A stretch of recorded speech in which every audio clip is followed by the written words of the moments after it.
ఎంత టెక్నాలజీ వచ్చినా ఎన్ని మిషన్లు వచ్చినా మనుషులు లేకుంటే ఏ పని నడవదబ్బా.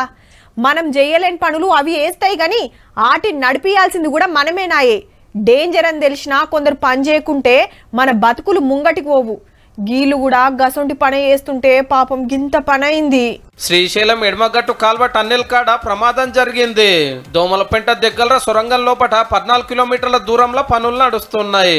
పొద్దుగాల 8 గంటలకు 50 మంది లోపట్టుకుపోయిన జరసేపటికే పెద్ద సౌండ్ వచ్చిందట. ఏమంటే మీది పైకప్పు కూలోడు చాలా అయిందట. బోరింగ్ మిషన్ మీద ఉన్న వాళ్ళు వెనుకున్న వాళ్ళందరూ కూడా బయటకు వచ్చేసారు.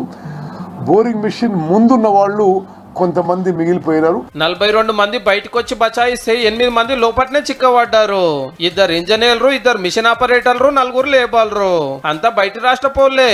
మతలబ్ అందగానే ప్రాజెక్టుల మంత్రి ఉత్తమ్ సారు హైదరాబాద్ కెళ్లి బయలుదేరిండు స్పాట్ కు. మహబూబ్ నగర్ నుంచి మంత్రి జూపల్లి సారు వచ్చిండు.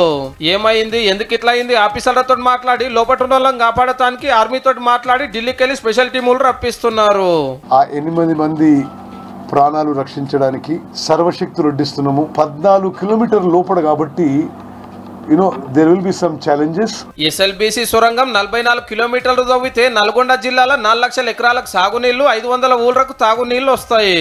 పాత గవర్నమెంట్ లో పనులు పెండింగ్ పెడితే కాంగ్రెస్ వచ్చినాక మళ్ళా చాలు చేసిరు 2 ఏళ్లలో ఒడిపియాలని.